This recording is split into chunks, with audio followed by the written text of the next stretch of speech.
To connect the scraper onto the tractor, basically we use a 1.5-inch hitch pin, which is pretty much standard equipment on Case IH in New Holland. Now, if you're running a John Deere tractor currently, they're utilizing a 60mm pin, so you can knock out these bushings, put in a different bushing to integrate the scraper to be pulled by John Deere power units. Now, what you get into the scraper tractors, basically what you want to make sure is the tractor is capable of pulling these scrapers. So you want to make sure you check with your dealer, check with the manufacturer, that the tractor that you have is capable of pulling this earth mover and still keep you in warranty. But the idea would be is take this horizontal hitch pin, we want to move it as tight into the rear axle as possible. A lot of times you'll see this hitch pin basically set inside almost the fenders of the rear frame. So what you need to do is make sure that you have a factory drawbar that is endorsed, so you're not beyond the maximum distance from the center of the rear axle to the connecting point of the scraper. Because the more torque the rear axle goes through when you get further away from the rear axle. So we want to get it as very tight into that axle as possible. The side profile, you can certainly see the sizing of this hitch. Basically, we have 2-inch plates on the front end of this thing, and right through the middle of this 2-inch plate, a hole is burned to receive a 5 3/4-inch horizontal shaft that slips through this way. Basically, this is the area where all the transition from all the pouncing, the pull load, goes from the scraper to the tractor. So we need a lot of flexibility out of this hitch. This swivel hitch allows us to get into tight areas. If the scraper is pitching up and the tractor's in an awkward angle, we don't have any binding happening in here with this optional hitch. This is a hitch that we highly endorse. It's something that provides you years of service. It holds great amounts of grease. We've got 2.5 pounds of grease held into this horizontal pivot assembly here. Basically, the 4-inch vertical dowels is kind of like a U-joint, if you will. There's 4-inch solid bar stock that comes off the horizontal swivel shaft assembly, comes up and is capped from top and bottom with his retainers. Great greasing characteristics, well shielded, so if you get into a lot of debris and a lot of material, they're not knocking the zerks off. This basically is bolted onto the V-hitch by means of 1-inch by 5-inch grade 8 bolts. We have 7 of them securing this system to here, so it's fully adjustable. As you can see, we have a blank hole. They can basically move this machine up or down onto this hitch. The V-hitch basically is a boxed-in panel design. We have an upper panel, lower panel, and 2 side panels that starts off 7 inches wide here, widens out to a 36-inch grabbing point onto that front pipe. The side panels basically start off as 12 inches and widen out to a 17-inch area. So we're kind of coming to a focal point, grabbing that hitch, widening it out as well as make it wider in width to grab this front pipe.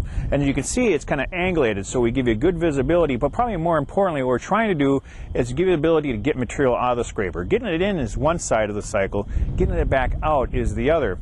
So what we have to do is give you a good trash flow clearance to let material come out of the scraper. We want to give you good horizontal, good vertical clearance so that material comes out. It's not falling onto the front hitch, as you see with a lot of our competitors. Now, when you see a lot of the competitors, this hitch mechanism usually be straight, coming off to the, from the hitch to the tractor, coming straight down, connecting to the main frame cross member. And typically what you'll see in a lot of those cases are using square tubing to come forward here. But those areas really don't give you a good trash flow to let the material get out of the scraper. So Ashland utilizes a heavy structure round pipe up here to give you good strength on the front section for all that torsional loading. The front pipe basically is a key component to give the structural strength of this I-155TS. It's a 16-inch diameter pipe, 3/4-inch wall thickness. Now when you get into this area, this is where all that horsepower is coming from the V-hitch. Now it's got to go off to left and right to the side trailing arms. So you need to have a lot of structural strength in this area. That's why you've always seen self-propelled earth movers use large diameter front pipes, because they need that structural strength. It's a torsional load member. Now, torsional loading is basically the pulling, lifting, twisting action that a scraper will go through in this area. You got the scraper pulling it from the front, you got the trailing arms trying to do this, you got the lift cylinders trying to do that. It basically takes all those forces and exerts it evenly across the entire circumference of that frame member. A round structure does that much better than square tubing or rectangle tubing. Now, when you deal with round structures, it's more of a pain in the rear end to work with, because everything's got to match the radiuses and be burned specifically. You can't just saw or shear it and butt weld and gusset. So this is a very, very structurally sound area that you need to have built into your scraper.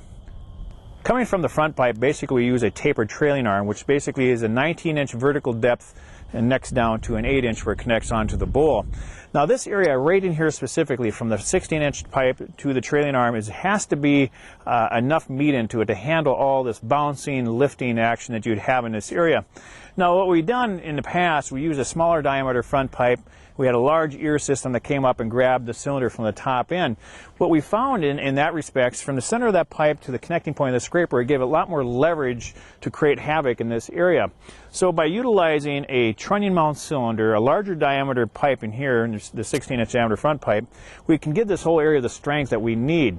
Let's start with the arm itself. Basically we start with an 1.5-inch flat bar that's 2 inches thick. And we have a kind of a roll to it that matches a 16-inch radius here. And basically we're making a skeleton structure. So we roll it, put the two mating pieces together. Then inside the two panels, we tie the upper panel and the lower 1.5-inch flat bar with the flat bars themselves running vertically through here. And they're plug welded to the inner panel and outer panels here as well. So basically by using a trunnion mount cylinder, we shorten that distance up to 16.5 inches from the center of this pipe to the connecting point of the trunnion mount cylinder. Now what you'll find, there's a company in Texas also making a scraper similar to this that utilizes a laminated pipe system. They'll start with a smaller diameter pipe and sleeve over a little larger diameter, plug welded for the first couple feet through here, and then run narrow piping from that point. But also they have a large ear that will raise up and grab the base end of this lift cylinder. So you have a much longer leverage action arm to the connecting point of that scraper onto the front pipe. So by coming with the trunnion mount cylinder, we take that leverage and shorten it up. We have enough frame depth here, 4 3/4 inches of solid material with a trailing arm, the 1.5-inch flat bar through here. We get a lot more structural integrity in this transition area. On the back side of the pipe, you kind of see how the lift cylinders are tied into the front pipe, the trailing arm, and basically grabbing into this cross member system here, which is part of the bowl. Now, really I want to tell you the difference about the front load design and rear load design. This is a good area to show you the difference. Now, a rear load design scraper basically has a gang of tires across the back end that's raising and lowering the rear set of tires with the cylinder back at the tires. So that basically the tires are on a pivot with the cylinder raising and lowering it. And what you'll find is that blade is typically 10 to 12 feet in front of that. Now, Ashland's position is with that type of design, it was a scraper designed for land shaping, for the rice. They were very low profile, very flat loading scrapers, typically very wide in format. They needed to get real low to handle that loose, dry conditions. But when you get into the tight clay conditions, you need hydraulic response, you need a narrower cut, and that's basically what the 155TS gives you. Now the front load design basically, as you can see, has the lift cylinders mounted vertically over the blade set at the blade area. So we're lifting basically right over the blade. So what you'll find in that, the difference between a rear load design and a front load design, the front load design hydraulics are much faster to respond. Now that's very important when it ties into the power units. Now you take a modern day tractor with a power shift transmission, basically what they have built into them is D-rates, D-rated horsepowers, and I typically do that by mechanical gear selection. Fourth gear, you'll typically get 100% of the endorsed tractor's horsepower. But when you jump down into third gear, basically you're losing 20 to 25% of that horsepower, depends on the manufacturer.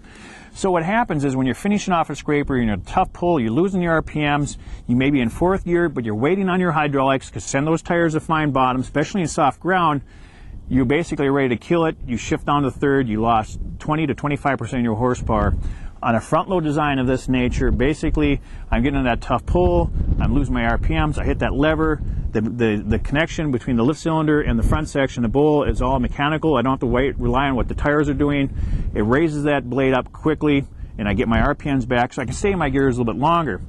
The other thing I want to point out is some of the other front load designs basically take their lift cylinder and mount it horizontally, and they use kind of like a scissor linkage system of design on that. And we've actually tried that back in the late 80s with our 120SP. And what we found is the lifting a scraper vertically by sending the cylinder horizontally puts a lot of stress and strain in those side frames.